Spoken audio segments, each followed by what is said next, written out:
আয়ারল্যান্ডের বিপক্ষে দ্বিতীয় ওয়ানডে ম্যাচে আফগানিস্তানের 92 রানের বিশাল জয়, যেটা আফগানিস্তানকে সরাসরি 2027 বিশ্বকাপ খেলার যোগ্যতা অর্জন করে দিয়েছে। আর তাতে বিপদে পড়ে গেছে ওয়েস্ট ইন্ডিজ এবং বাংলাদেশ। এখন প্রশ্ন হচ্ছে, কে খেলবে সরাসরি 2027 ওয়ানডে বিশ্বকাপ, বাংলাদেশ নাকি ওয়েস্ট ইন্ডিজ? তার আগে চলুন আমরা জেনে নেই আইসিসির নিয়ম আসলে কি। আগামী 30 সেপ্টেম্বর হচ্ছে ডেডলাইন। ওয়ানডে র্যাঙ্কিং এর বিবেচনায় আয়োজক দেশ দক্ষিণ আফ্রিকা, জিম্বাবুয়ে সহ মোট 10টি দল সরাসরি বিশ্বকাপ খেলবে। বাকি 4টি দলকে বাছাই পর্ব খেলে আসতে হবে, যেখানে ইতিমধ্যে বর্তমান র্যাঙ্কিং এ 8ম নম্বরে রয়েছে আফগানিস্তান।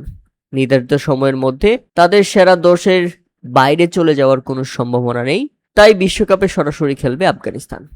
এদিকে ইতিমধ্যে বিশ্বকাপে দক্ষিণ Africa, Zimbabwe, Bharat, Australia, England, New Zealand, Pakistan, Sri Lanka ও আফগানিস্তান সরাসরি খেলার নিশ্চিত করে ফেলায় বাকি আছে কেবল একটি দল, আর সেখানে সম্ভাবনা তৈরি হয়েছে ওয়েস্ট ইন্ডিজ এবং বাংলাদেশ। কে খেলবে সরাসরি বিশ্বকাপ? এখন প্রশ্ন হচ্ছে, বাংলাদেশ তো ওয়ানডে র্যাঙ্কিং এ 9 নম্বরে আছে, তাহলে কেন বাংলাদেশ সরাসরি খেলতে পারবে না 2027 বিশ্বকাপ?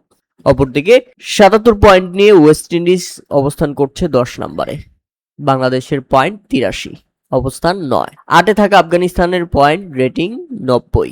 এখন বিশ্বকাপ খেলতে হলে সরাসরি 30 সেপ্টেম্বরের মধ্যে সেরা 9-এ আসতে হবে ওয়েস্ট ইন্ডিজকে।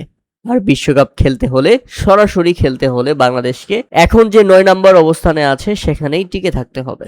এখন বাংলাদেশ এবং ওয়েস্ট ইন্ডিজের সামনে 30 সেপ্টেম্বরের আগে 2টি সিরিজ, আর 2টি সিরিজেই 2 জনের প্রতিপক্ষ একজনই, সেটা হচ্ছে ভারত। ওয়েস্ট ইন্ডিজের প্রতিপক্ষও ভারত, বাংলাদেশের প্রতিপক্ষও ভারত। ওয়েস্ট ইন্ডিজের সামনে রয়েছে ভারতের বিপক্ষে 3 ম্যাচের ওয়ানডে সিরিজ, সেপ্টেম্বরের শেষ দিকে মাঠে গড়ানোর কথা সেটি। ভারতকে হোয়াইট ওয়াশ করলেও তাকিয়ে থাকতে হবে বাংলাদেশের দিকে। হ্যাঁ, ওয়েস্ট ইন্ডিজ যদি ভারতকে ওয়ানডেতে হোয়াইট ওয়াশও করে তাহলেও তাকিয়ে থাকতে হবে বাংলাদেশের দিকে, কেননা 30 সেপ্টেম্বরের আগে বাংলাদেশের সাথে ওয়ানডে সিরিজ খেলার কথা ভারতের।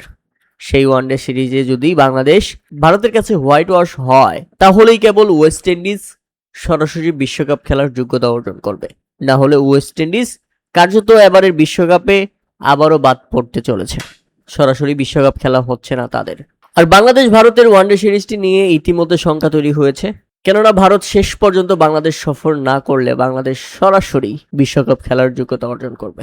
অর্থাৎ ভারত বাংলাদেশ সফর না করলে বাংলাদেশের জন্য পৌষ মাস, কারণ তারা সরাসরি 2027 বিশ্বকাপ খেলার যোগ্যতা অর্জন করবে। আমরা যদি ওয়েস্ট ইন্ডিজের একটু ইতিহাস ঘাঁটি তাহলে দেখা যাবে 2019 বিশ্বকাপেও র্যাঙ্কিংয়ে পিছিয়ে থাকায় তাদের বাছাই পর্ব খেলতে হয়েছিল, তবে সেবার কঠিন লড়াইয়ের পর মূল পর্বে জায়গা করে নিয়েছিল দলটি। তবে 4 বছর পর 2023 বিশ্বকাপে বাছাই পর্বে বড় অঘটন তৈরি হয়। জিম্বাবুয়েতে গোছানো বাছাই পর্বে সুপার 6-এ জিম্বাবুয়ে, নেদারল্যান্ডস ও স্কটল্যান্ডের কাছে হেরে যায় ওয়েস্ট ইন্ডিজ। তাতে প্রথমবার বিশ্বকাপের মূল পর্ব থেকে ছিটকে যায় ক্যারিবীয়রা। 2023 সালে বিশ্বকাপ খেলতে পারেনি, এবার 2027 সালে এসেও কি ওয়েস্ট ইন্ডিজের কপাল পড়বে? প্রিয় দর্শক, আপনাদের মতামত অবশ্যই আমাদের কমেন্ট করে জানাবেন।